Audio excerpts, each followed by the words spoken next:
Welcome to the throne, where the cardboard shines, and stories in the stats, legends frozen in time. Slow it down with Royal Ripzz, the podcast for the cards you love. What is up, everybody? Welcome back to the Royal Ripzz Room, presented by Giblet King Sports. I am your host, Randy Ripzz, and welcome to episode 10, season 1, season finale, and part 3 of why and how and what made Giblet King Sports. Man, it's been a hell of a week. Let me tell you, a lot of things going on with the family. Plus, everybody getting the stomach bug in my house and my wife's family. So, just been a crazy, eventful, stressful, anxiety-full week. But we're good now. Everybody's feeling good. Thank goodness. Everybody's feeling great. So, this episode is part 3, and I'm super excited to get into it. This is probably my favorite. This is going to be my favorite part for sure. This is where the happy moments start going. I know the last 2 parts were kind of sad, and we were getting into it, and everybody was telling me, oh my, I can't believe we went through that, this and that, and we're finally getting to some happy stuff, So sit back, relax, let's get into it, baby. So let's pick up kind of, right before the good stuff happened. So me and my 2 younger brothers, we were living with my stepdad's mom. Her name is Brenda, because one, my stepdad and my mom went to jail for drugs and all types of stuff. I think my mom was in there for child support at this point, I believe. But yeah, they were in there and they were going to be in there for a while. So we're living with my stepdad's mom. Her name is Brenda. We were, it was me, my 2 younger brothers, my stepbrothers, the stepbrother named Brandon, who same age as me, one of my closest friends growing up. His younger brother, Kobe, my younger stepbrother, and then our step cousin, Jordan, all in the same house with Mama and Papa. So it was definitely a wild ride. We all lived in this one smaller house. Me and Brandon shared a room, slept on the same bed. David and Jordan, shared a room, slept in the same bed. Kobe and Gordy slept in the same room. Well, David, Jordan, Kobe, and Gordy all slept in the same room. 4 people, 2 beds, and everybody was sharing the bed. So that's kind of where we're at. Again, eating ramen noodles every day. But that felt normal to me, Going to school with, kind of the dirty clothes and stuff like that. That felt normal to us, really. We didn't know. We didn't have money. We didn't even know what money was, to be honest with you. So it all felt normal to us, because we were still going to the mall every Friday and didn't have money to spend. Everybody was getting, dinners there and Chinese food and Subway, and we were just hanging. And that was kind of our safe spot. That's where we were finding, our peace at, So nothing seemed off to us, everything seemed pretty normal at that point of things. And then one day, my grandma, my grandpa, my mom's dad and mom showed up, and they took us to lunch. And it was weird because, one, we haven't seen them probably in a couple years to that point. We used to spend the summers with them at times, but it was just weird. They showed up out of nowhere, right? And, they took us to Buffalo Wild Wings. We were talking. They were kind of gouging on what we were doing, like where we were living, where was my mom, this and that. And obviously we're younger. I think I was 12 or 13, I believe. So we're spilling our guts. Mom's in jail, or mom, blah, blah. James, my stepdad, James is in jail. This is where we're living with mama and papa. We're having fun, blah, blah. So then we leave Buffalo Wild Wings. They don't tell us anything yet. We leave Buffalo Wild Wings. They stop at the corner store. They go inside. They leave me, and my 2 brothers in the car. And I kind of start snooping, and I find like CPS paperwork. And at that point, I knew their intentions were to try to take us, or to call CPS on us, and we go back to foster care or whatever that case may be. So we get back to Mama and Papa's house, and my grandparents tell me they want to talk to Mama Brenda. So they go in the room, they talk. I hear Brenda crying. Not great, obviously. We're upset because we're team Mama, man. We're team Mama. We're riding or dying for Mama. We have her back no matter what. Because she's taken care of us the last few years. That's our dog. You know what I mean? And then my grandparents call me, my brother's in the room, and they tell us at the end of the year, at the end of the school year, which was June 1st, June 2nd, we're coming to, Houston, and we're going to take you. Y'all gonna live with us. Y'all are going to come live with us. And man, we were pissed. We were pissed. We didn't want to go to San Antonio. We didn't want to leave all our friends. We didn't want to leave our stepbrothers, our cousin. We didn't want to leave none of them. And they sure as hell did. June 2nd came and they had us pack our stuff and we left. And I cried and I cried and I cried. I did not want to leave Dayton, Texas. I didn't want to leave my family. I didn't want to leave my friends. I didn't want to do any of that. Right. So on the way to San Antonio, we stopped to the jail to visit my mom. And she found out that day that my grandparents were taking us the same day we were leaving. And she cried and she cried and we cried.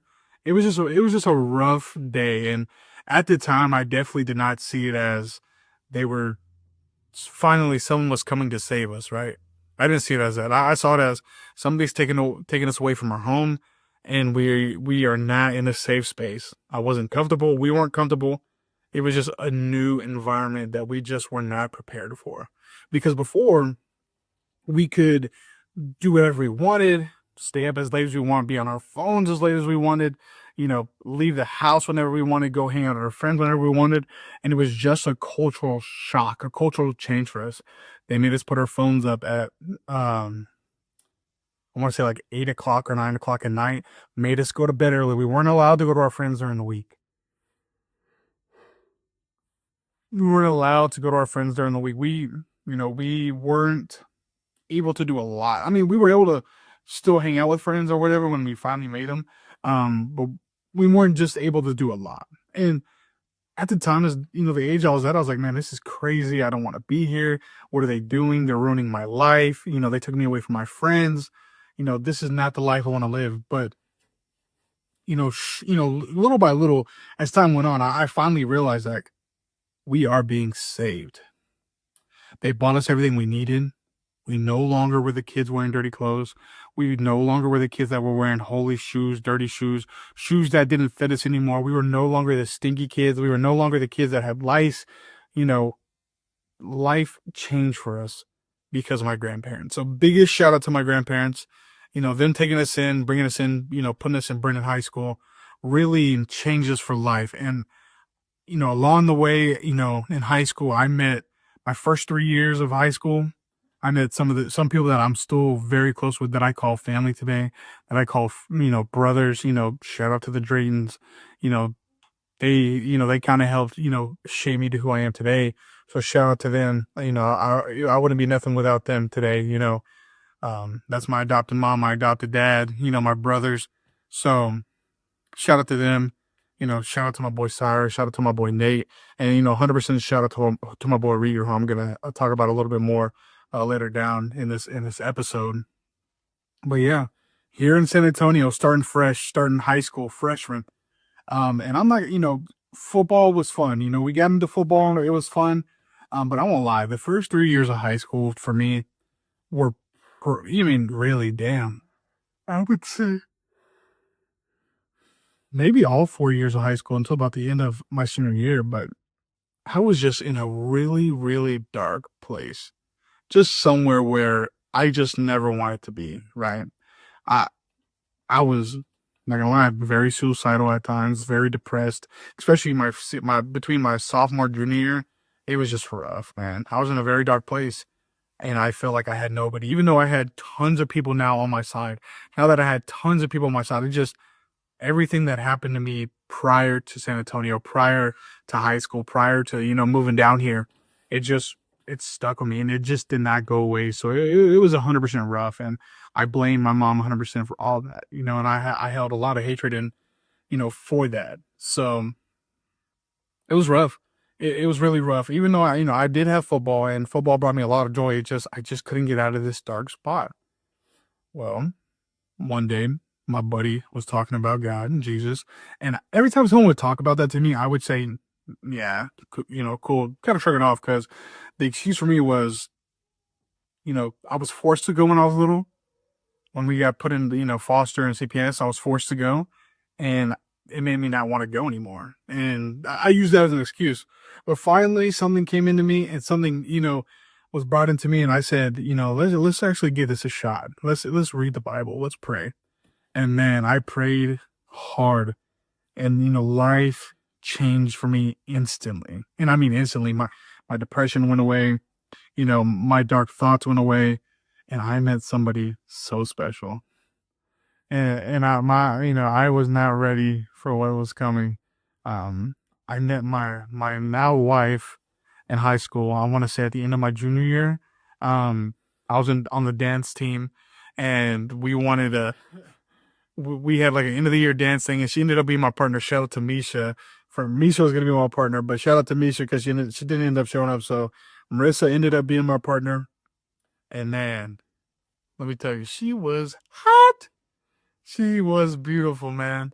And I tried so hard for months after that dance to try, slide her DMs, trying to get her to be my girl.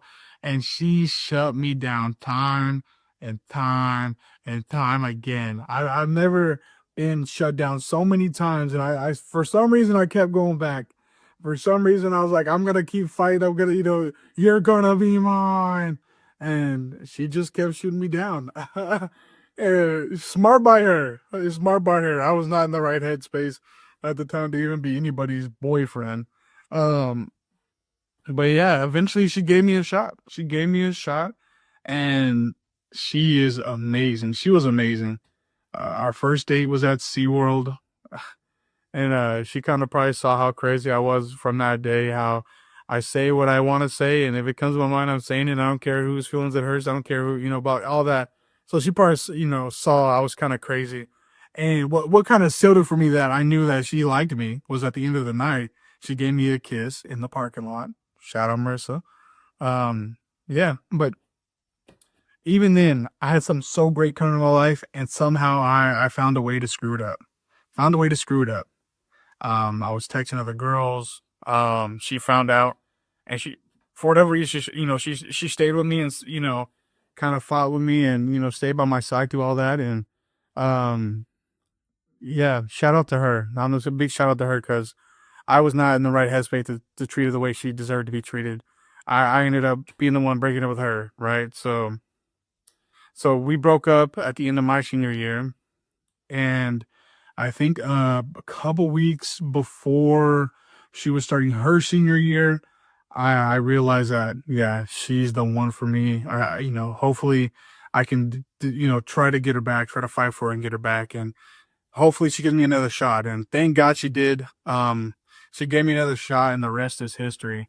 Without her, I'm not the man I am today. I'm not the father I am today. I'm not the person sitting in front of this camera today. I am clean.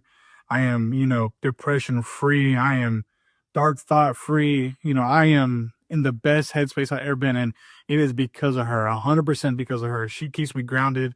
She keeps me humble. When I need to be put in line, she puts me there. And, when I was at my lowest, and I mean my absolute lowest, no money, she was there and she helped me get through it all. So big shout out to her. She's a phenomenal mother, phenomenal wife, phenomenal friend, phenomenal family member, phenomenal sister. She is a light in a lot of people's eyes. So without Marissa, I would not be here. I wouldn't be as successful as I am today without her. She motivates me every single day. When I need to be, get put in my shit, she's gonna be the one to do it. And she's not scared to talk crap to me either. So shout out to her, man. And shout out, obviously we have a son now, Drew. Shout out to my boy Drew. He's amazing. Again, another, he's only 1 year old and he has changed my life drastically. He makes me want to be a better person every single day. He makes me, want to stop cursing, and he makes me want to keep going every single day. So shout out to my son, man. He's amazing.